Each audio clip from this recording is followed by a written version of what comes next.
For today, though, we are continuing the topic that we've been covering for the last 2 classes, which is inequality.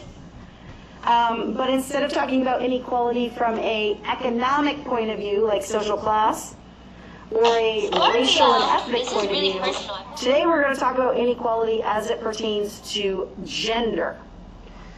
So before we can talk about the inequality, I just have a quick recap of some terminology that you were exposed to in Intro to Sociology, some version of this, and some of this changes socially from time to time, and so I'll try to keep everyone as updated as possible. But anyway, so what has not changed is the distinction between a person's sex and a person's gender. So the term sex is used to refer to a biological distinction. A biological distinction that a human being has usually between XX and XY chromosomes. There is a small percentage of people who are born with XXY chromosomes. It does happen. We'll talk about that in a few minutes, but almost everyone is born with a genetic code, and that's probably the simplest way to think about it as like an introduction to the difference between sex and gender. There is also some gray area here, but for now, think of sex as an ascribed status, right? One that is kind of given to a person, external, from outside sources, genetics, God, whatever you want to call it. It is given to you. Gender, on the other hand, is less about a biological distinction and much more about a social or cultural expectation of qualities associated with being male or being female. Gender is 100% an achieved status, right? It's not ascribed to us. We do, say, and think things that create our gender, right? In other words, gender is not something you are, it's something you do. In social science and sociology, psychology, and even in the humanities largely, people talk a lot about quote-unquote doing gender, right? That gender is like a performance that you give off, all day, every day. You're performing some set of social and cultural qualities that in our culture we, usually we associate with male or female, but obviously it is not an either or, it's a spectrum, right? Does that distinction make sense and sound familiar, more or less? Okay, good. I'm not going to beat it, continually then. So, one of the major facets of social science and gender is that we learn about gender, right? It is not predetermined. There's not one right way to be a woman or one right way to be a man or anything in between. It is a learned behavior, right? We learn from lots of different places and sources, right? Obviously, your family can contribute to your understandings about gender, right? Your peers, education, the media, religion, sports, so on and so forth, right? All of these places in social life is where we get messages about like what it means to be a man or what it means to be a woman or whatever.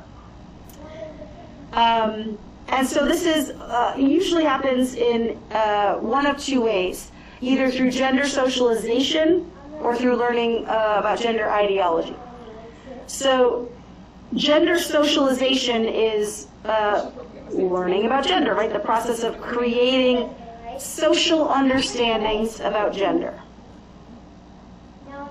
So one of the easiest ways to think about this is to think about the stereotypical 1950s Leave It to Beaver kind of role of man and woman, right? Like in a nuclear family, the men go out and bring home the bacon and women clean and cook and take care of the kid. That stereotypical gender distinction, right? So that was our social understanding at the time of what gender was and was supposed to be. We can all agree that isn't what gender looks like today, right? Not only is it not, a binary like that, man and woman and that's it, but even what it means to be a man or a woman are different now. And so our ideas about masculinity and femininity change over time. Just like the way we do gender, that making it an active thing changes over time. Did you know that the color pink was associated with masculinity for generations and generations? That was a male color. Kids would be dressed, little boys in pink clothes, until World War II, right? And then I don't know if this is the exact reason, but I know that part of the Nazi campaign leading up to the Holocaust included the persecution of homosexuals, and instead of wearing a yellow star, they were supposed to wear a pink triangle, right? And so pink sort of got associated with, a negative status, and so became less masculine, right? Similarly, cheerleading, the sport of cheerleading was a male-only sport until like the turn of the 20th century, whatever, through the 1800s. But now we think of cheerleading primarily as a feminine sport, right? Although, of course, anybody can do it. But the point is, it changes. And so at any given time, our society has a dominant gender ideology, a culture's dominant belief system about how gender should be organized and practiced.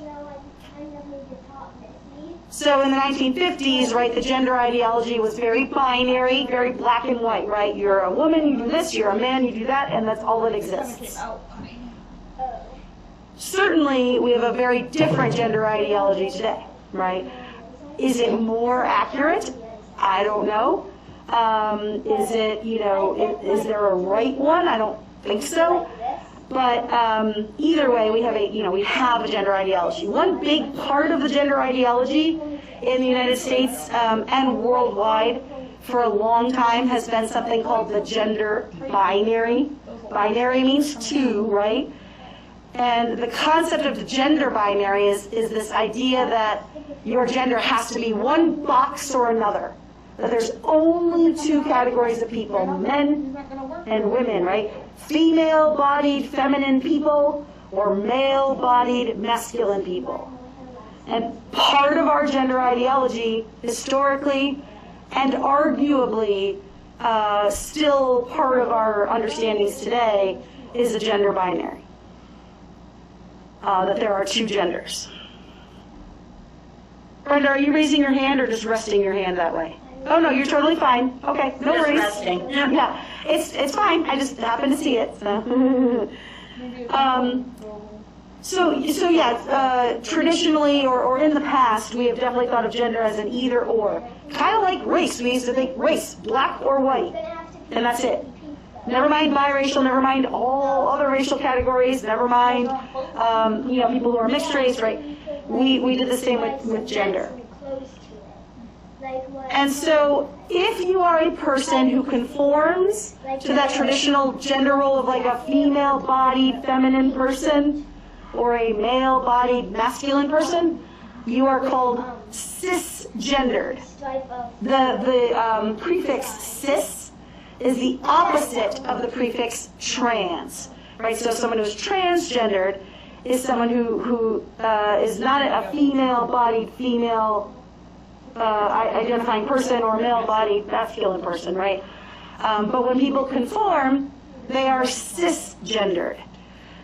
People who do not conform to that sort of gender binary idea are people who do not perform the gender associated with their biological sex.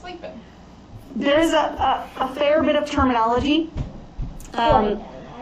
and various terms certain groups are cool with and others aren't. I've heard people who like the word trans or like the word queer, others who don't. And so, but terms you may hear associated with gender nonconformity, at least traditional gender nonconformity, words like non-binary, right? Again, kind of implying I don't fit into either of those 1-2 boxes, I'm something else, right? genderqueer. Some people talk about being agender, where they don't identify with either traditional gender. It's something else, right? And as I mentioned, just in terms of terminology, the opposite of cis is trans, so transgendered or trans individuals. Trans is a term that's kind of all-encompassing, used to describe people who don't identify physically their biological sex with who they are. Does that make sense for the most part? The idea of this old kind of mentality of it's either or, and all of the ways that we now acknowledge it's more than just either or. Okay. So I want to continue this idea of social construction, right? That gender is more about what we make up as a society, rule-wise, behavior-wise, and all that, than it is about, your genitalia or what hormones are coursing through your blood or whatever, right? And the reason we can say this with near certainty as social scientists is because every culture does gender differently. Every culture has different rules for what are men or what are women, or not even, some cultures don't even have a gender binary, right? There are, one example in Thailand, certainly they have a masculine and a feminine, ideals, but there's a group of people who are called ladyboys, which is kind of a silly name, but it refers to people who blur the line between genders. Oftentimes these are biologically male artists and performers who live their lives as women and female performers. What was the other one I just read about? In I think Borneo, one of the Pacific Island nations, a person's gender in that culture is separate from their genitalia and what they do biologically. It's about what knowledge you earn. So if you become an expert in the cultivation of rice, that's considered to be a feminine trait in that culture. So it's about what you know, not about your genetics or your genitalia. So every culture does gender differently. And really what we can say as social scientists in general is that anytime there are cultures that have really rigid expectations, those are the cultures that have more social problems associated with gender, right? Anytime there are cultures, whatever their system is, whenever it's a more relaxed system and people are allowed to kind of do their own thing, it's more successful than cultures that have very rigid ideas about you have to go in this box or you have to go in this box. Cultures that do that tend to have more negative consequences, such as using it as a tool of oppression, traditionally against women, though not exclusively. It can also set up cultures to develop ideas about fragile masculinity. So the idea that any threats to masculinity are somehow severe threats to a person, right? And that, things like being told to man up is kind of a suggestion you're acting like a woman, you need to be more like a man. And, having those really rigid ideas has had negative psychological and emotional effects on people. These are just examples. Questions or comments about gender and the idea of what it can encompass and that it's different everywhere? So, the other element of today's topic besides gender is gender inequality, right? And one of the terms that you might hear a lot when people talk about race or gender and inequality is the term intersectionality. If you've heard that before, right? Intersectionality comes from Kimberly Crenshaw, who is a scholar in race and social justice, and was she humanities? Does anyone know her background? I can't remember now. But anyway, and what she is describing, right? Okay, so an intersection is where roads meet, right? And intersectionality is the idea that all of a person's identities, their race, their gender, their age, their race, gender, age, their social class, their education, right? All of a person's identities all come together and meet where that person is, right? And if some of your identities are more marginalized by society, they can have an additive effect, right? So what I mean, let me put it up. So our social identities, especially marginalized identities, intersect in important and consequential ways. I'm going to leave this up, but what I mean by our social identities here are things like race, class, gender, age, sexuality, I mentioned a few before, educational level, religion, right? Lots of things. These are just some. And what Kimberly Crenshaw is trying to describe is the experience of a white, heterosexual, middle-class male in life is very, very different than the experience of a queer black woman, poor black woman, right? Like, a bunch of different. And so it's hard to just talk about, we talked about class one day, then we talked about race one day, and now we're talking about gender one day. And Kimberly Crenshaw says you can't really talk about them as separate aspects of a person. They all intersect, right? And being a black woman, for example, is doubly difficult, right? Because you have the inequality of being a woman and the inequality of being a person of color, and that those compound each other, right? Does that make sense, the idea? So when people talk about intersectionality, they're trying to say you can't talk about race in a vacuum, right? You can't talk about gender in a vacuum, because there are people that have marginalized status on all of these characteristics. So, inequality. What is the inequality with respect to gender? Well, it can really occur at different levels of society. At the individual level, we can see gender inequality through our actions, interactions, and relationships. Disciplines like psychology and social psychology deal a lot with the role of gender in our interactions and how we form relationships, and the language patterns of different different gender groups and things like that. Hey, what's up? But greater than the individual, right, is what we call the institutional or the structural level of society. And that would be studying gender inequality that's built into the structure of our organizations and our institutions in society. So, like, an individual person making judgments about a woman and her ability to fix a car or whatever, right? That's individual level, inequality, mostly in the form of just thinking less of somebody or whatever.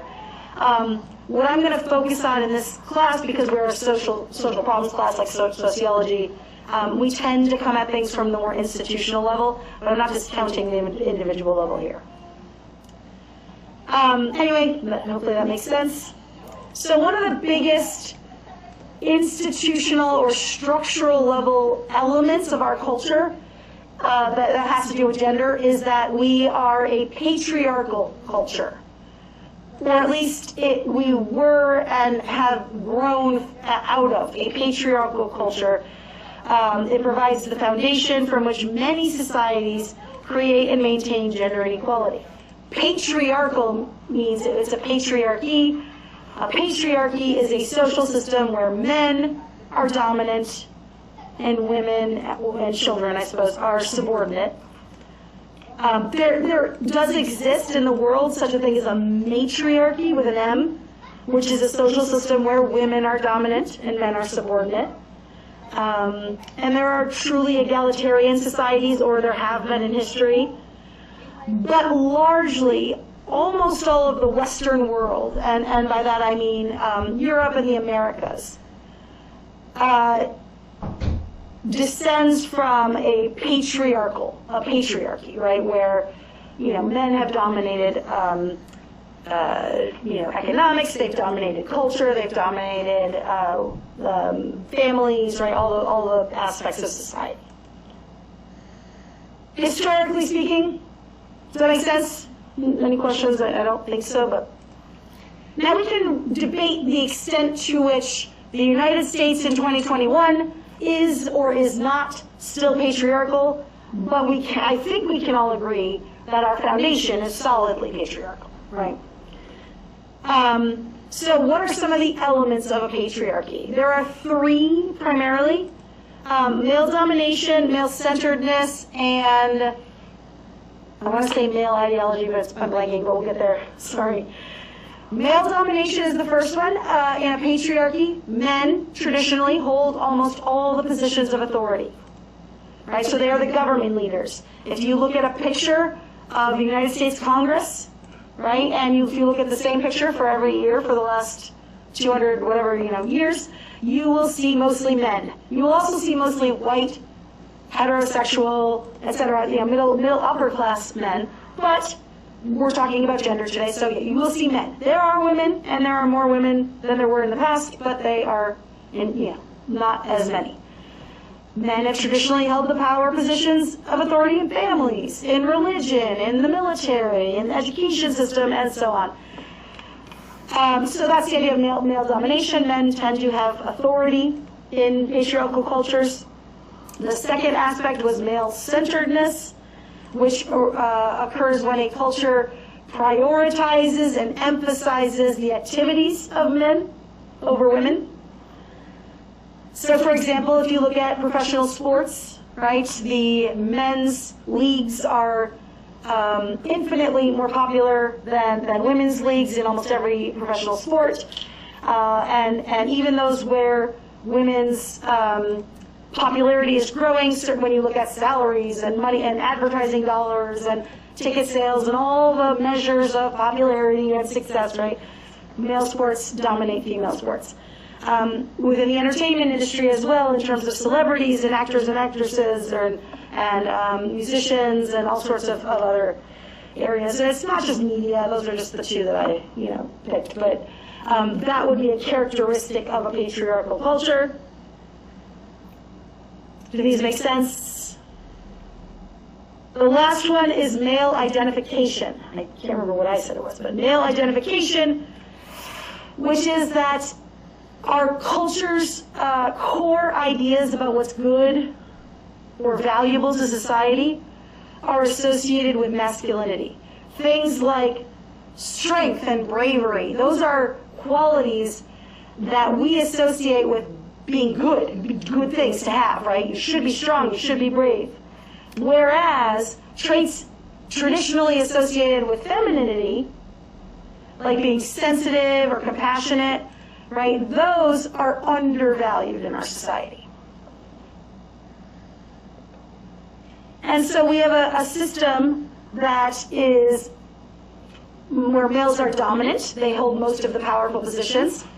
We live in a society that is male-centered, where a lot of the attention is given to men over women. And we still live in a society that has male identification, that core ideas in our culture are identified with masculinity. Take language, for example, right? Our language engages in what's called symbolic reinforcement. The fact that the way our language works is we have to gender everything, right, to use pronouns. We don't like to call a human being an it, even an infant, right, or a fetus. We don't want to use the word it, so we immediately are forced to gender people, right, just to talk about them. And that can reinforce gender norms, right? Similarly, like the old-fashioned way of saying, like, mailman, fireman, those kinds of words, and now we say, like, postal carrier and firefighter, because language can symbolically reinforce the idea that this is a job for men if we don't alter that kind of language. And finally, we do also have, like, the idea that male is the default category in our culture, and female is the other. So, like, if you came across a person with a baby, and the baby was in gender-neutral clothing, like a, yellow or something, we tend to assume that gender-neutral infants are boys, right? And until we get information otherwise. We don't want to, it's seen as more offensive to misgender a boy as a girl than it would be to misgender a girl as a boy, right? And so we are super careful, and we're always like, is it a he? We don't know. And as somebody with children and young children, I'm sure you've experienced that early on. My daughter, she could be in all pink, which would be people with bows and everything. Would be people with a boy. I never once had that issue. Huh. Never once. They didn't assume that he was a girl, or ask. Isn't that interesting? And that is, they do studies periodically and ask people to guess about babies and stuff, and that's what it continues to show. We tend to, be more sensitive to misgendering male babies than female babies. But anyway, any other questions or comments about what patriarchal culture is? So I want to be clear here that describing the aspects of patriarchal culture is not the same as blaming men for something, right? This isn't, a male bashing phenomenon to point out that we live in a patriarchal culture. That's just what it is.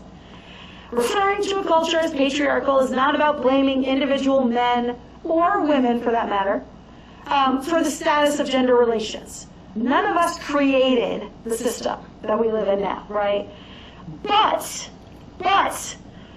by continuing to participate in it and continuing with all the nonsense that we're now seeing, right, that keeps the patriarchal culture going. And that's where the, social problem lies, right? Not in the fact that the system exists, because we can't control that. We know the system does exist. It's what we do given that information that can lead to social problems or can solve social problems. So if we want to curb gender inequality, if we want to improve, march towards equality or equity anyway, we have to understand that it isn't about you said something sexist or whatever. It's about, as a society, we have to agree, we're not going to do this thing anymore, right? And that takes time, it takes effort, it's slow, people hate changing, right? But if you compare where we are in the United States today to even 20 years ago, there is change and there is movement in that direction, and collective participation is part of the reason why. So, questions or comments? This doesn't really have to do with the actual class that we're discussing right now. So last night on Survivor, somebody spoke up for the first time. Mind you, it's their 41st season, but somebody spoke up for the first time because they say, come on in, guys, when it's time for a challenge. And they didn't like the fact that they used guys, and so now they'll never say, come on in, guys, again. They'll just say, come on in, because somebody actually spoke up about it. Oh, neat. But there's a great example of not male domination, the I one was male identification, right? Where our default term to refer to everybody is a word that was gendered to mean men, right? Guys. Theoretically, there's like the equivalent is gals, but what about everybody else who's not a guy or a gal, right? And so that's kind of impressive that somebody asked them to think about this language and then they addressed it, right? So that's kind of cool. Yeah, good. Other comments or questions or thoughts? So the idea of gender is one issue we have to wrestle with as a culture, but there's also actual tangible inequality related to gender in other forms, like not just like how we talk about gender. So like, for example, there is a financial difference between being a woman in this society and being a man, right? And so we measure this as something called the gender wage gap. The gender gap is usually expressed as a ratio of female to male earnings. Have you ever heard somebody give a statistic like for every dollar earned by men, women earn, 70 cents or whatever, right? That's a ratio. So in 2017, which is a couple years ago now, they did release the census info. I have not looked, I haven't had a chance to look to update this, but it's still in the ballpark. In 2017, the median income of full-time, year-round male workers was about $53,000. Right, so across all the United States, every single person who worked full-time year-round and was a male, they, lined up all their salaries, and the median was 53 million, wouldn't that be great? 53,000. The same group of women, full-time, year-round female workers, in the same year, their median income was $43,000. So, if you do math, which you don't have to do, I did it, and it's just division, so don't panic. When you divide the female earnings by male earnings, you get 0.805, which is like a fraction of a dollar if one is a dollar, right? So in 2017, women earned 80 cents or 81 cents for every dollar earned by men. This is the 1950s. This isn't even the 1980s, right? This is 2017. Women earned 80 or 81 cents on the dollar. So this inequality in wages between men and women is not it's not a new phenomenon, and it's also not an old phenomenon. It still happens. So my question for you is why? Oh, wait, here's some visual evidence of this, but I want to talk about why is it still this, right? So here we are over time, right? The gender wage gap. This is back when women were only earning about 60 cents on the dollar for men. Right, and then eventually, we moved up here. Here's where we get about 80. And if you look over time since the 60s, and you do a, statistical analysis, women would achieve equity by the year 2059, based on this growth. Well, okay, all right, fine. But if you just look at the growth since the year, year 2001. So for the last 20 years, the growth has totally flattened out, right? And so if you just look from here to here and project when will we become equal, the year 2152, 130 years from now it will take before women and men are earning the same amount of money. Based on the short-term trend, right? Based on the long-term trend, we only have 40 years to go, or so.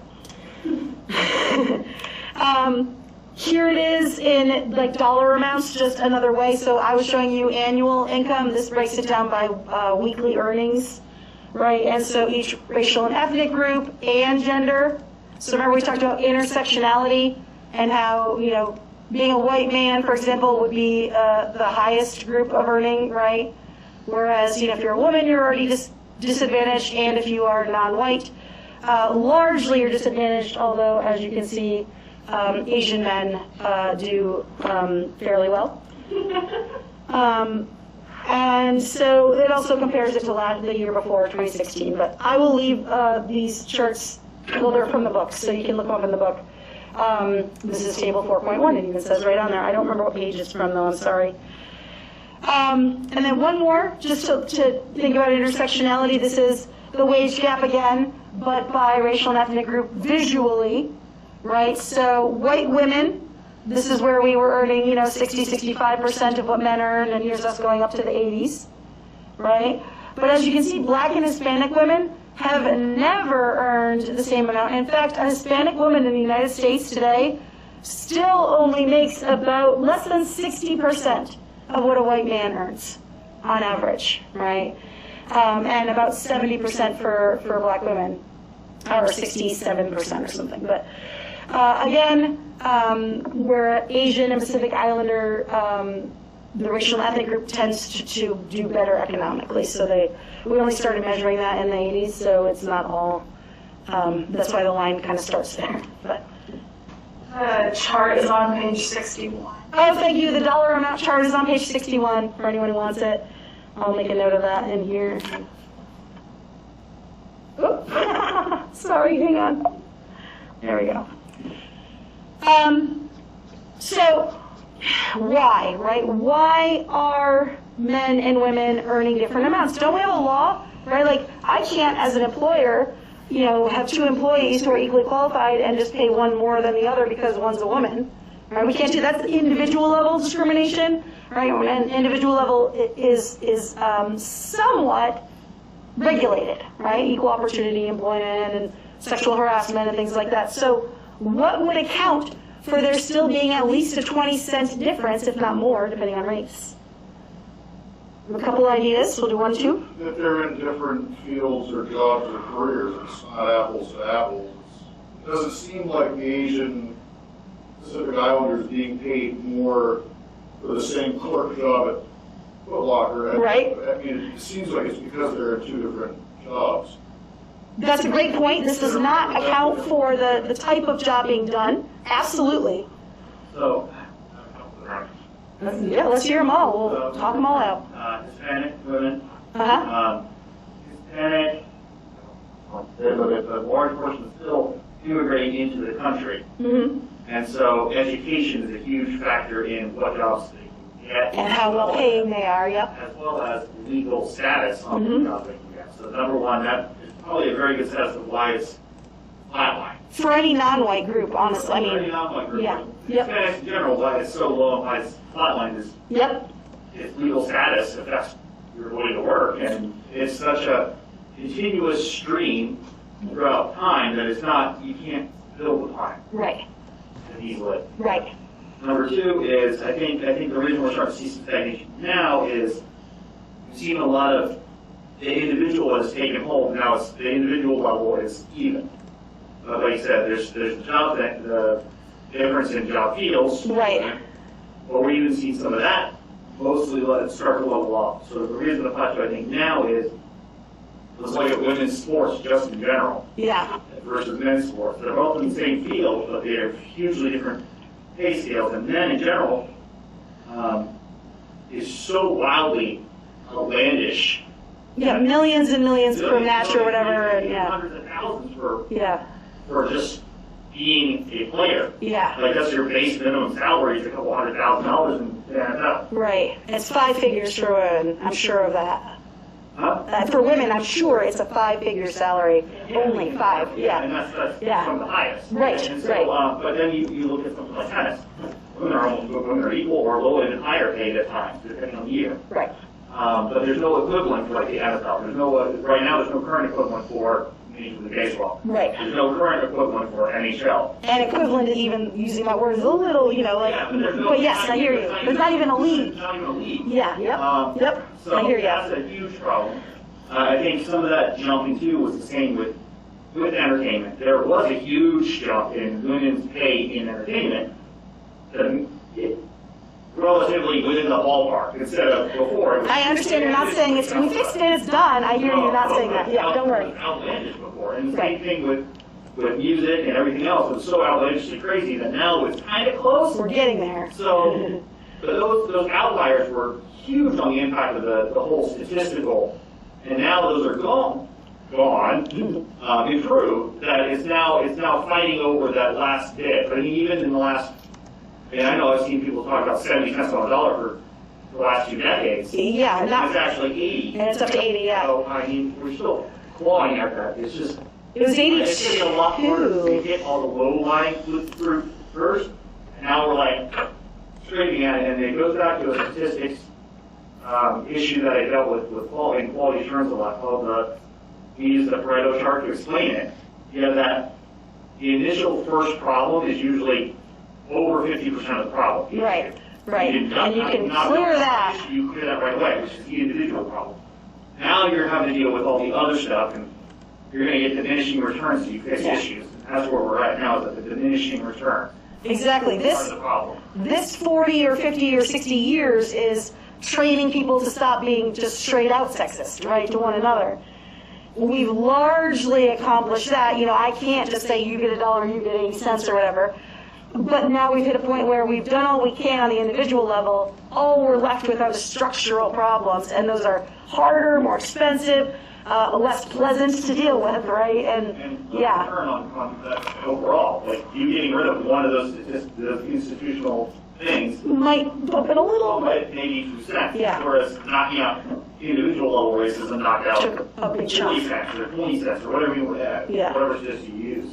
And I would argue in this case, luckily, is a big chunk of what's remaining is exactly what you're talking about, which is the industries that people are in and the fields, right? Because those still are, for all intents and purposes, somewhat segregated, right? Not by gender, and not like legally segregated, but there are male-dominated jobs and female-dominated jobs, right? And ones that are neither, and so, yeah, I think you guys are both right. You would like the first half of the story and then the second half, right? So, yeah, totally. And the other issue is, as far as going back to race, is, once again, going back to immigration, the cultural norms outside of the United States that you're having to fight in those Are largely patriarchal. Those particular ethnicities. So there's a big difference between the cultural expectations of, say, whites versus blacks versus Hispanics in the sense of what job roles they fill, what their role in the family is, and that's another big piece of fixing that issue. And I don't know if you're going to ever really solve that issue within the next 100 years. But we have until 2159. That's what I heard is the. I think it's just going to continue to do that, and then eventually we're going to look at it. It'll- It's not changing at all. It's like an asymptote, right? It'll approach but never touch, kind of thing. Yeah. Other thoughts, and we will talk about occupational sex segregation in a minute. But yeah. All damn tonight. All right. There is nothing nice in this class. I want to hear. Yeah. Because of our societal gender role and norms, women are put in positions where they are forced to do more work than men. Excellent point. They have the babies. They stay home to take care of the babies. They are the ones that when your kid's sick and has to miss school, Take the day. mom takes care of them. Dad doesn't take off work to take care of the kid. Right. Because of the way our society works. Absolutely. Women are more likely to take unpaid leave, whether it's maternity leave or sick time or whatever, right? Absolutely. They are more likely to take extended, maternity leave, and again, we don't pay for that, so again, we pay for like 2 weeks of it or whatever. I mean, I think it's it's more, it's 6, but it's still, ridiculous, right? So yeah, women are more likely to take time off for themselves or for the family, right? Incidentally, this is so not important. So when I was born in 1980, right on that, Gen Z, millennial cusp. My father didn't earn as much as my mom. My mom had been in the same job for like 10 years or whatever before I was born, and my dad had just started his. And so she made more than him, and so he took paternity leave to raise me. In 1980, in New York State, he was the first man to do that. It wasn't done at the time, and he happened to make more or less money, but that was not common, and it certainly is more common today, but it is still the trend, absolutely. I saw a couple hands here, so yeah, go ahead. I think you just struck upon it with what your story was. Because women in general make less, Right. they're taking the lead. If the man in the family is not making as much, he's going to take the lead because the family needs money. Right. And they're going to pick up the popular to most money. Right. I think that's the trend. That's why the trend continues. Until women, It's feeding itself, yeah. It's a vicious cycle. Yeah. I make less, I take time off, now I make even less. Exactly. So, Exactly. Yeah. There's also like a social stigma to it as well. I am the breadwinner in my family. I have 3 children. I just had a baby on Memorial Day, and I took a week off and went back to work. And there was so much social stigma because I can't find employees in my business owner. And so there was so much stigma and like negative said about my partner for like being the person that was staying home with the Oh, yeah. Why isn't he out doing so yeah, she or, yeah. like, who is this like jerk who is like, obviously not motivated enough to Eating bonbons on the couch? like, obviously he's like sucking off of her and like, this just makes sense for us. We're Yeah. business owners, I'm the one who can run this business, he is not. And so I think there's also that where like people look at me like, does she even care about her kids? Like, Right. She Judging your femininity. pushed a baby out and Yeah. she went back to work, and so there's also that stigma as well, and I have felt that socially in so many aspects, so many places. Yeah, so right now my husband's working nights, so he will sleep over and then he comes home and help me. And his coworkers, which are all men, they're like, I would never do that. You are letting your wife walk all Oh, yeah, over whoosh, you. right, yeah. You shouldn't be doing this. Like they're his kids too. Right. And when he comes home to help me, he does get a lot of crap from his coworkers about doing that. But it's not his job to do that or whatever, It's my yeah. job. I'm the stay-at-home mom. He's the one who works. Yeah. He just needs to not do that. Yeah, so I mean, anyone who wants to argue that those 1950s ideas about what men and women should do when it comes to child care, right? Just ask anyone who's had a child recently what their experience is, because they will tell you that, no, that's still alive and well, on the individual level even, but.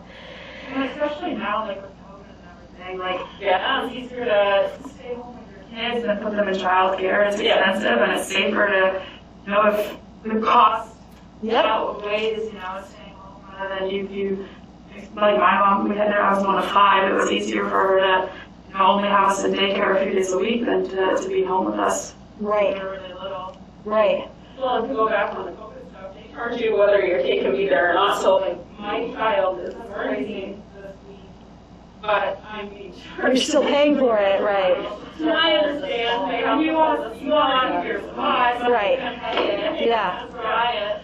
Yep. And right now in Maine, the cost per week is like $150 to $500-$600 a week, Yeah. which is $600. That's an entire paycheck. Right.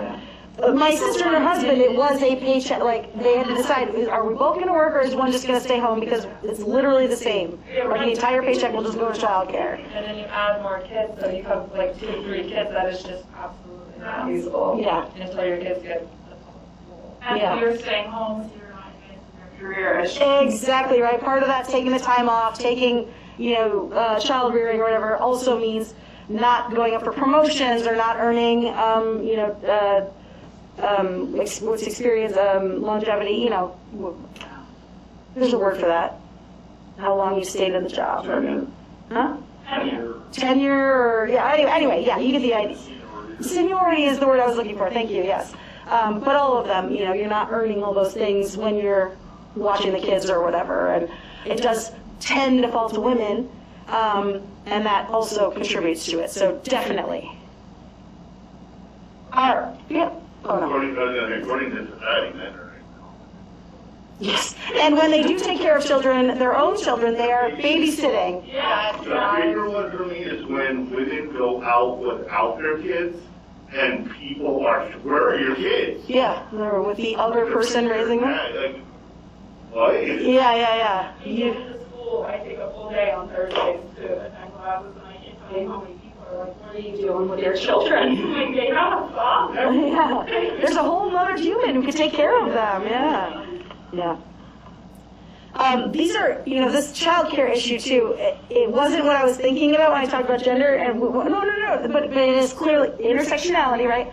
We can talk about it again too when we get to the family as a topic and like problems of the family, because child care as a whole is a huge social issue that really, I'm one sort of silver or bronze lining of the pandemic is it brought some of that to light. Like, oh, it turns out nobody can work if they have to take care of their kids and the kids aren't in school. Like, so I do want to revisit this conversation again in a couple weeks when we get to family, but I agree completely it's also a gender issue. I'm hoping because of the pandemic we'll see an improvement in gender gap as well because of the fact that now working from home is Slightly more normal. Yeah, let's hope hopefully it. that trend continues and doesn't go back to, well, you have to be in the office Yeah. because we need to be able to micromanage you. Exactly. And we have to pay the overhead for heating and lighting of the space that we don't really need to be in. But yeah. So to recap, some of the explanations for that 80 cents still existing, right, and not being 100, includes what you described, the fields people are in, the types of jobs. We call that occupational sex segregation. So, and that, again, it's just the separation of jobs or fields into traditionally male and traditionally female occupations.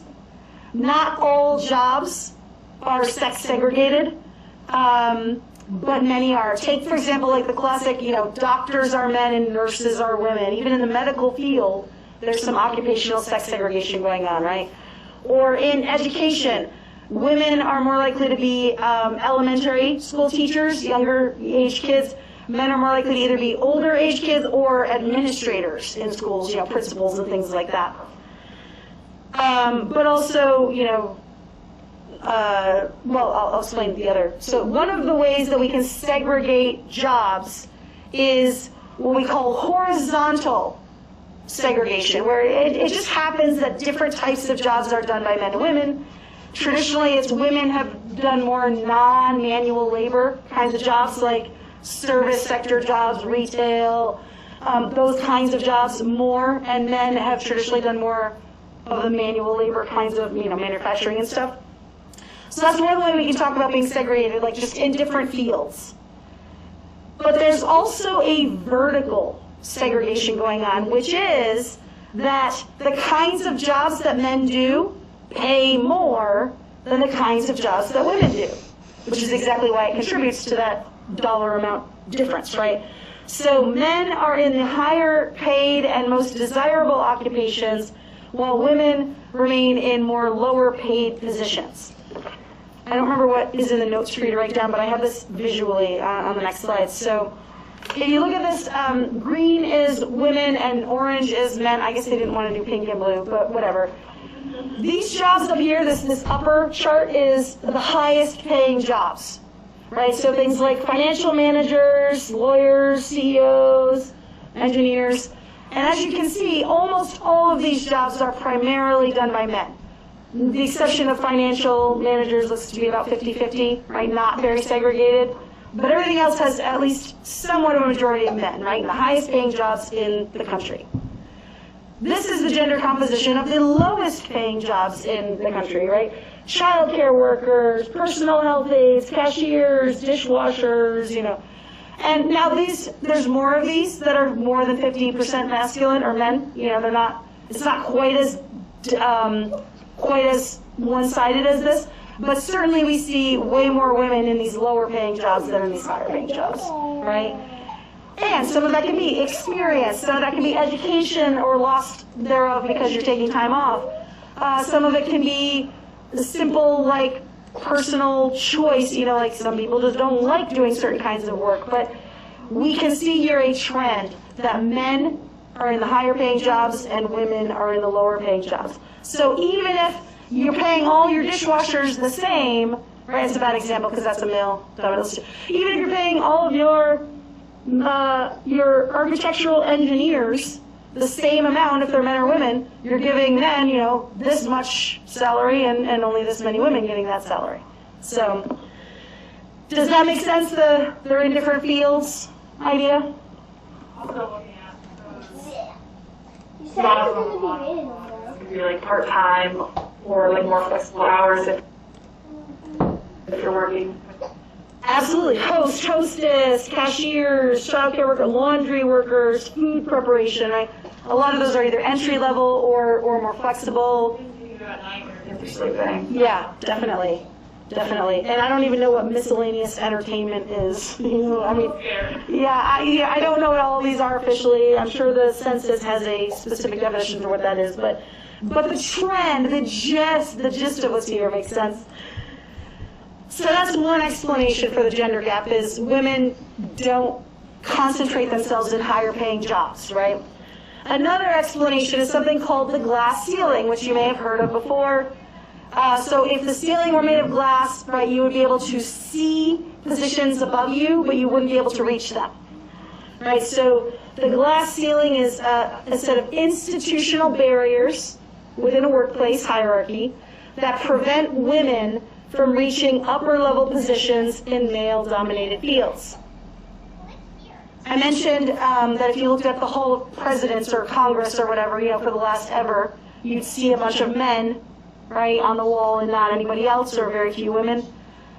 Take the presidency, for example, right? There is currently a glass ceiling for women when it comes to the presidency. Within the hierarchy of politics and government, women have been prevented from reaching that top position in government since ever, right?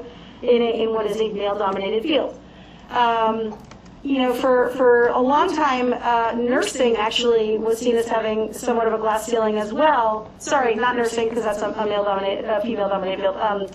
Medicine, even when women became doctors and surgeons and non-nursing physicians, they were rarely given chief of staff positions or managerial or administrative positions that were of course higher paying as well.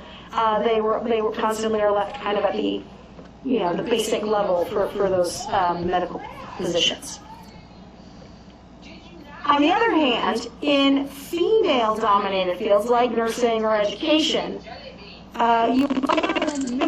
maybe there's a glass ceiling for men in those fields. What research shows is actually the opposite. Not only is there not a glass ceiling, there's not a barrier to getting to the top for men. There's actually, the metaphor, kind of is a little harder here, but a glass escalator that carries men effortlessly to the top of female-dominated fields. Men who enter the nursing profession are promoted more quickly, more often than female nurses. They're often given or offered, supervisory or managerial roles sooner in their tenure, in the position. So in male-dominated fields, there's barriers for women, but in female-dominated fields, there are, it's like chutes and ladders, right? Ladders, chutes, whatever. I don't know that goes down. Ladders for men. That helps them go up faster. One example of this is I mentioned schools. Teachers are more likely to be women, especially the lower grades. Administrators and superintendents and stuff are more likely to be men. The average pay for a teacher is like $40,000 across the U.S. The average pay for a superintendent is like $150 or $200. So it's a combination of sex segregation, the different jobs being done by men and women, and then the pay for those types of jobs. Questions or comments about either of these? The next one issue, I don't know if it feeds into why quicker, but it may motivate men to move quicker. Yep. Is the fact of that basically, I guess, still sexual harassment of men in those fields. I mean, you have the pedal first in the nursing field. Right. I mean, just that in general is considered to be an insult Right. to a male nurse. So, Right. And that happens in a lot of those female-dominated fields. Male goes into it, they're insulted, they're belittled, they're by other men, not by the women in their fields, not their thing, right? So they have motivation to maybe take all that extra overtime, to do all this extra work, and maybe it's more to transfer to another place. Right. Keep applying to new jobs and get that. They only stay in a place for 2 years at a time, and they move up because they are willing to move around and get out of that situation. Yeah, I can see that being totally possible, right? And that men who perform female-dominated or do jobs in female-dominated fields are often subject to stigma and other kinds of ridicule. More so, well, I don't want to say more so, I don't know, but as women in male-dominated fields, especially when they were first breaking in to those fields, we're also facing, right? And now we're kind of seeing the opposite happening in female-dominated fields. And that is, I'm sure, a factor as well. Well, to your point, when working in fields in which they're using their muscles and stuff, they look at us badass. Men working as nurses. Okay. Right. It's cool if you want to be brave and strong, but not if you want to be compassionate and caring, right? So, yeah. Yes. And to the, just, you said the phrase sexual harassment, although I know you said that wasn't exactly the word you were going for, but coincidentally, it's the next thing on here, right? So that also plays a role, which sexual harassment can certainly be applied to men or to women as either perpetrator or victim. It involves, as most of us are aware, unwelcome sexual advances, requests for sexual favors, verbal or physical harassment, offensive remarks about a person's gender. Any of those can qualify as sexual harassment, and of course is a problem that affects not just the individuals, but it affects even our larger gender gap, because as Garnet, you're saying, that can drive people to leave industries or fields, right, or to move around in other ways or whatever. So absolutely. And we will take a break in just a minute. I have one more bullet point. I guess it's two, but it's, a thing and a definition. The last piece of the gender gap that I want to mention is the role of gender socialization. So why are there more men in mechanical engineering and more women in childcare? Right? Well, it has to do with how we're socialized and what we're taught as kids, right? And so boys are much more likely to be encouraged to pursue, what they call STEM fields, science, technology, engineering, mathematics, whereas women are often steered into more caretaking or nurturing fields like childcare or education or nursing. Not exclusively, and certainly elementary schools and places are trying to improve, the women in STEM is a big, push and things like that. So, but certainly for decades, we've been getting these messages, and so it's no wonder that, the kids of the 60s and 70s grew up to be the nurses and the mechanical engineers of the 90s and whatever, and so, that's how it works. Yeah. The girls in STEM part now, I think that a big issue I saw growing up was it wasn't early enough. Starting in high school or something. It was like, oh, we got to get more girls in, so they were like, they target girls in high school, and it's like, it's too late. Yeah. They've already learned it's not feminine to do that. Or they're already setting that mindset. Plus, they already have their interests. Like you want a girl when she's in elementary school saying, "I want to be this." Yeah. When I grow a dragon or something else. At that point, to think that that's a viable field at that point. If they're not interested in not working towards that as a goal, they're not going to be in the advanced math field. They need to be more successful. They're not going to be taking classes. You might go and take. You never see guys in. When I was in high school. Home economics. I don't think they call it that anymore, but yeah. So the guys, that were in my school, we had metal shop. Yep. We had guys. We had we had all the computer networking. We had a 2-year networking course. Yeah. And I'll see a woman in that course. Yeah. Every time I was there. We had computer-aided drafting and things like that, and yeah. I think that's changing a little bit. It is now. Now they're starting earlier, but I that do have before. young children in school, and I do feel like I have a 12-year-old daughter, and I feel like for a long time we pushed her into STEM learning and things like that. She has gone to late education schools, in which she is a little less conventional than public schools. But I do believe that we're going in a better direction. It's a generation to fix that. Exactly, right? Yeah. And right now,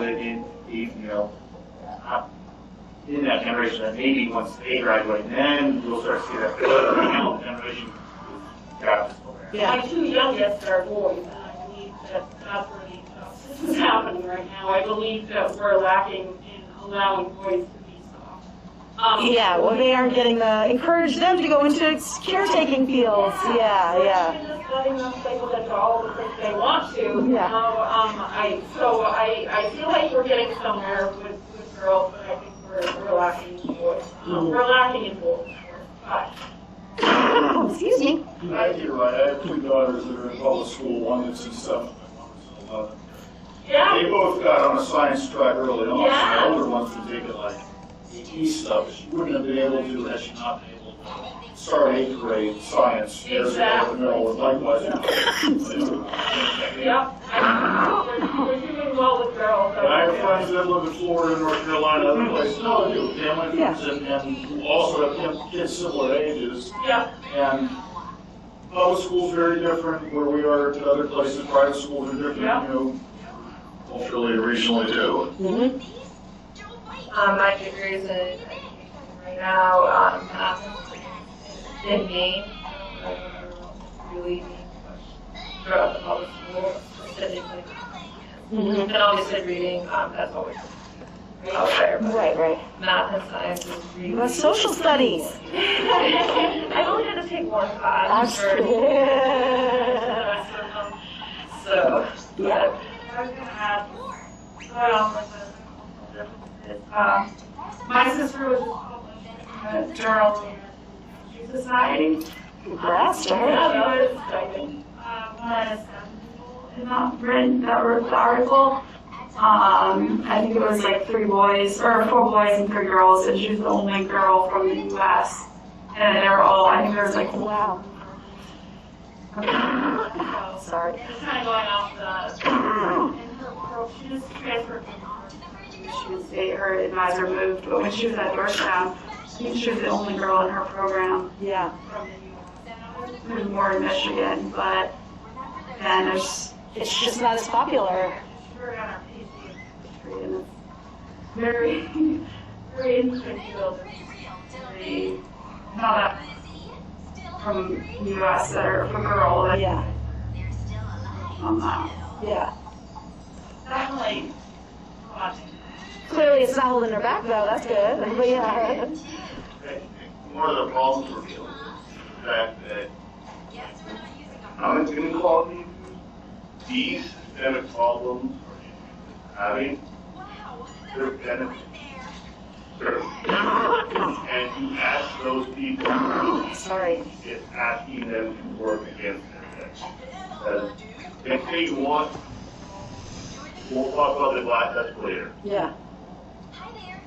You're asking them to stop taking advantage of some of this benefit. Right. And there's going to be a large portion of men that are like, why would I stop? Why would I voluntarily take a lower paycheck? Exactly. Why would I not want money Sorry. that, and stop using the system in place? Yeah. So you are asking certain things of the population to work against their interest, I guess you could say. Yeah, or at least, right, to take a lower amount of benefits for a higher amount of cost, or something like that, yeah. You're asking them to put the whole over the individual. It's hard to convince people to do that, absolutely, yeah, I hear you. I would argue It might not be. individual level here. Yep. It's not. I mean, most of them are not, they don't even acknowledge the fact that they exist. So, yeah, you're saying it in a way that makes it sound like they know what's going on. Most people don't understand. Oh, that's true, like, I'm not sitting there weighing, okay, if I do this, So it'll, a person's not going to look at it and go, well, I took advantage of this. Sure, everybody else behind me. Most of the time, they're not, that's not, they're just. well, at least it's not conscious. It's not conscious. Yeah. So, in that process, it's like, I left working on wind turbine electricity and moved, started traveling, and I went from 80,000. Because you did a traveling job, So yeah. traveling. That's a huge difference, but to say, I thought, oh, well, I may have taken that. That's going to be a thought process in my head, I was just say, I could have one paycheck. Yeah. Well, that's why awareness matters, right? If people, Awareness is a huge issue. Yeah. A lot of people don't realize that it exists, and to say that they're not willing to change, unfair. I'm just saying that's an unfair statement. I'm not arguing that it doesn't exist, but there's some people that, yes, I'm sure there are calculators, yeah. I think a very small percentage compared to, say, people that are just doing what's best for honestly, for their family or their interests. In most cases, it's going to be their family. Well, it goes back to that thing about gender at the beginning, which is, like, you as an individual may not be doing anything, to hurt anyone, but by participating in the system that does it, that's the bigger issue. And so the more people we can make aware of, oh, the system's messed up, and then people will make those more conscious choices. But it's a completely reasonable point to I make. don't mean to comment or anything. No. Yeah. No, That part. I understand. I think that you would find that number like, I think that if you went up to a lot of people and said, you and you are both up for this promotion, but we're going to give it to you because of this, and it's an unfair reason, They still take it, that yeah. promotion no matter what. I agree with you. They're not going to refuse the promotion because, wouldn't be fair to this person, I got my own stuff to But look that's at. not happening either. So that's why I said, I just think it's unfair. It's an unfair situation to make because nobody's saying that. True, no one is pointing that out, right. To make that Decision. Hey, well, I unfairly got this position. So I think there's a lot of people that would bring that up in a different way. They may take a position. They may also turn around and help. Like, Yeah. when I went to go, when I first got out of the military, I had to work for Target, so I didn't have to I had no choice. And when I got there, I got hired on, maybe almost over $1.50 more. Uh-huh. They were like, don't tell anybody. I'm like, that's not fair. Yeah. So I took the pay, and then I told everybody. Well, yeah, fair enough. At least let's at least bring it to light, right? Yeah. I took the pay, so I heard you to work there, and then I told everybody, hey, yeah, I'm making $1.50 more than you, and I just started. How fair is that? And that solved the problem. Right, you should, and then the people who actually make those decisions get pressured, but yeah, so. This is a great discussion so far today, guys. Thank you so much. And I hope everyone who's listening to feel free to pipe in whenever. But for now, let's take a break. When we come back, I want to talk about some of the social problems that are directly tied to this gender inequality, not just like dollar amounts. And then we will talk about some solutions as well, and I will outline our participation assignment for today. So let's come back. Is 10 minutes enough time to keep us moving? All right, so 2:25. I'll see you all then, okay? Use a straw to cut out a chunk of black olive. Then carefully place it here. Use a brush of red food coloring to mark up the white of the eye. Once you've made a pair, use gelatin to cover the eyes. Oh. You want them gooey, right? Looks like they're ready. Move back. Want to know something funny? Welcome back, everyone. So again, in the second half today, we're going to talk about some other types of social problems that are tied to gender, and then we will talk about some potential solutions, and wrap up with our activity for today, which is about gender in the media. So, what are some social problems that are tied specifically to gender? One example is violence against women. Right, so this is an ongoing social problem that has this particular gendered aspect to it. Not that violence against men isn't also a social problem, but in particular, sexual violence is primarily directed to women or people who identify as women. Again, not exclusively, but primarily. Sexual violence, for anyone who isn't aware, is a sexual act committed against someone without that person's freely given consent. According to the CDC, which does, even though they study diseases, right, sexual violence is a public health issue, and they study that, as well as the Department of Justice, legally. According to both of them, in the United States, 1 out of 5 women experience some form of sexual violence, which is 20% of women in the U.S. Experience some form of sexual violence.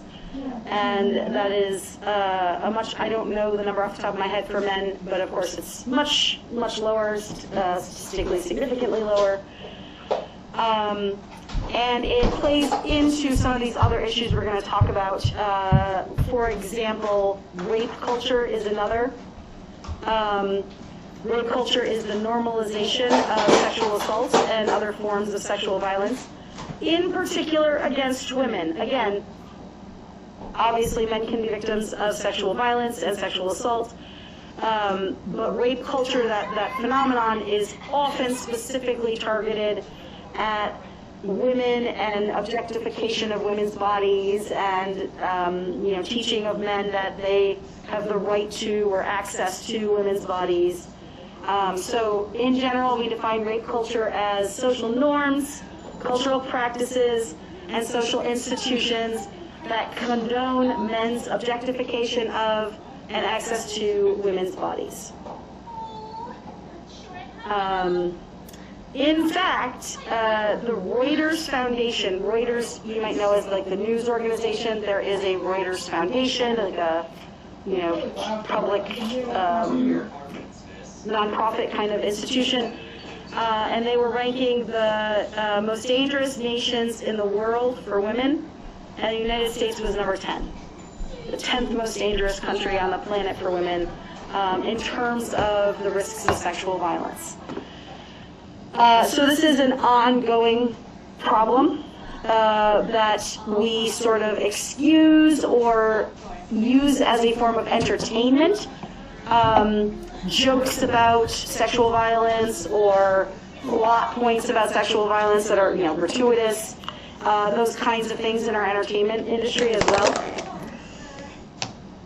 And thirdly, in terms of violence against women, is street harassment, which is, the garden variety, unwanted comments, gestures, and actions forced on a stranger in a public place without their consent.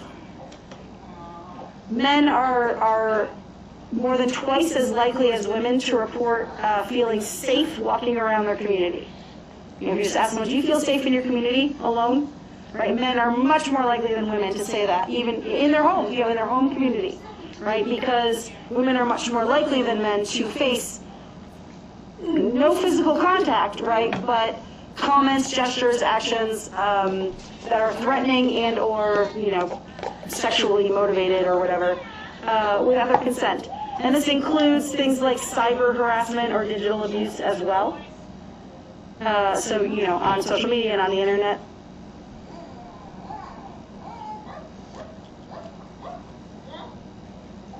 Questions or comments about any of these types of violence against women? Sir, hold up your number, please. So, though the fact that women are more likely to be affected by this kind of violence is true, there are other social problems that are related to gender that can primarily affect men. So one example of this is how we deal with masculinity as a culture. Yes, give it to the camera. And we talked a little about this already, the idea of gender policing, where there's enforcement of culturally accepted gender norms. Men are often very strongly policed by other men and by women about how masculine they are or should be. Like you were talking about, your husband watching a kid, like people not understanding that, and why are you acting like a woman, right, or whatever. Ideas about what a quote unquote real man is, right, reinforces this one idea of masculinity as opposed to all the different kinds of masculinity that there could be. And so gender policing is most often taught through gender socialization, such as toys for your kids and that kind of thing, right? Boys and men are often taught that real men are strong, independent, emotionally stoic, and tough. And so men are sort of taught, socialized to project this tough guy image, persona, right, to avoid being ridiculed or stigmatized or shamed for not being man enough. So of course that would lead them to, live more aggressively, so to speak, and which can also lead them to do things like, whistle at people and make unfair comments and all that harassment, right? I mean, it's vicious cycles, somebody said earlier, right? These feed off of each other, don't they? So I did mention toys, right? Gender policing can occur at a young age where, taking away a kid, a little boy who's playing with a doll, taking the doll away from them, oh, that's not for boys or whatever. But it can occur later on in life as well through adolescence and even into adulthood. This, of course, can lead to self-esteem issues, right? Depression, things like that if you're constantly being bullied for how man you are. And there are a lot of societal pressures for men and boys to, quote-unquote, man up. I used that phrase before, but to prove their masculinity, right? And forcing this or pressuring, right, men to conform to a certain kind of masculinity is just as damaging as, pressuring women to conform to a certain kind of femininity, right, of Donna Reed cooking with pearls on and having dinner ready at 6 or whatever, right? In fact, men are more than 3.5 times more likely than women to die by suicide. Men also die earlier, right? Men do not live as long as women on average. There's a lot of explanations for that. It's not just they're upset about, that it's emotionally, devastating to constantly be threatened about your masculinity, but certainly that plays a role. because admitting vulnerability and seeking mental health care is a feminine attribute, right? That's not the dominant narrative of manhood. Women are more likely to seek treatment for mental health issues, and so do have lower rates of suicide or other kinds of death. Part of the 7 years younger thing is men are more likely to drink and smoke. Alcohol and tobacco, right? Also both cut down your life. And are coping mechanisms used by men, right? Often women too, but not as commonly. Does that make sense? So there can be social problems related to femininity with respect to violence against women. There are issues related to masculinity and gender policing of men. The third major problem that is associated with gender is the media, just in general. But specifically something the book identifies as quote-unquote the male gaze, which refers to not just how women are portrayed in the media, but specifically how they are sexualized in the media. I mean, the media can do like the Donna Reed, Leave It to Beaver, 50s, like, portrayal of women, right? But what's more of an issue or a big issue is specifically the sexualization and the sexual objectification of women. Women are often portrayed as objects of sexual desire for a presumed heterosexual male viewer, right? And women often are presented without their own personalities or agency.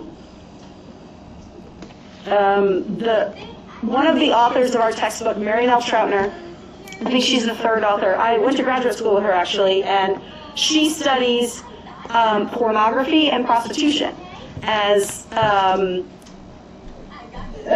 like feminist issues, right? Like, and how there's this phrase, the pornification of culture, that there's been a huge increase in the dominance of what amounts to pornographic imagery and values in popular culture, right? In everyday TV, primetime TV, they've been pushing boundaries for so many years that now there is so much more sexual content in average, quote-unquote, average primetime, regular time TV, right? It's not all Cinemax After Dark or whatever.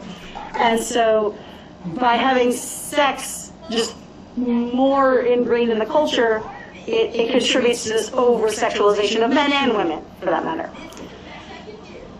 In the case of women as well in the media, there's often a lot of regulating and policing of women's bodies, including reproductive freedom, but also things like breastfeeding in public or school dress codes. I bet we could talk for an hour about school dress codes and how they are aimed at protecting boys from those terrible witches or whatever. I don't know. They all sound like witch hunt stuff to me. Like every time I read, the school dress code. What blows my mind is that women on board with it. I've seen, like, even posts on social media about, like, oh, she gendered. Yeah, did you see what she was wearing? Or She was wearing a spaghetti strap tank top. And it's like, women get warm. yeah. It's 95 degrees outside. I'm sorry, I'm wearing, sleeves. If our society didn't want women to wear spaghetti straps because they'll get hurt, then why is the fashion industry pushing them? And like, why is that what you can buy? And right, so yeah, there's this disconnect, right? Yeah, absolutely. And so yeah, we could talk for hours about dress codes, but all, just in general, right? This kind of policing, right, of males and masculinity, policing of women and their bodies, this constant. Not just letting people be who they are, right? And by over-regulating things, we end up with the problems, right? So, do you have So, what do we do about it? Right? I promised you this semester we would talk a lot about, depressing things, but that we would try to at least end on a hopeful note. And what was it, 2 weeks ago or whatever, when we had a tech issue, and I was afraid we weren't even going to get to the good stuff. So. Hopefully, there's a little bit of social change happening. We saw that there has been social change happening historically, and there are U.S. laws and policies that specifically address gender discrimination. Some of these you might be familiar with. I'm not going to test you on them by name or anything, but for example, Title IX, which was enacted in 1972, that's the one that brings more gender equity to the education system. So sports and funding for, equal amounts for girls and boys sports and things like that. Title IX introduces, like, at the higher education level, things like protections for students while they are pregnant or raising kids, men and women. I mean, not pregnant men, but, family leave, right, is what I'm trying to say. Then the Violence Against Women Act, which was enacted first in 1994, then reauthorized in 2000 and again in 2005, provided resources and services to victims of domestic and sexual violence. The Violence Against Women Act was forced to expire under the last administration, so it is currently not in practice in the U.S. government, though it just needs to be reauthorized.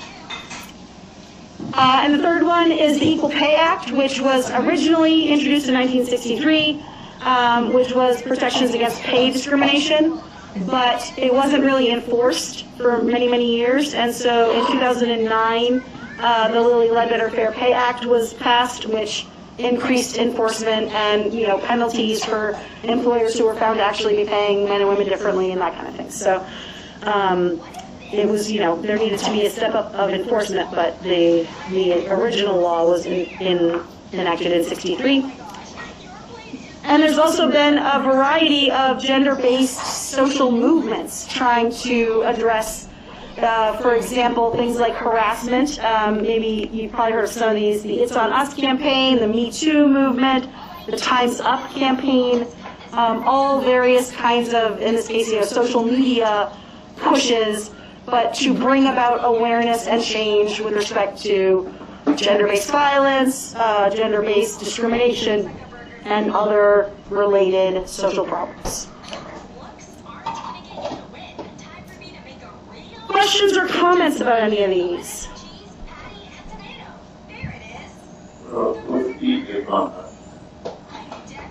It's On Us was another media campaign to bring awareness to socialists. So, like, don't just hide if you know about problem, make them aware, bring them to light. It's on us to make the change. So I can't remember who it's like affiliated with, but yeah. And Time's Up is primarily in specifically the entertainment industry. Me Too, of course, is bigger. So, all right. Other questions or comments for now?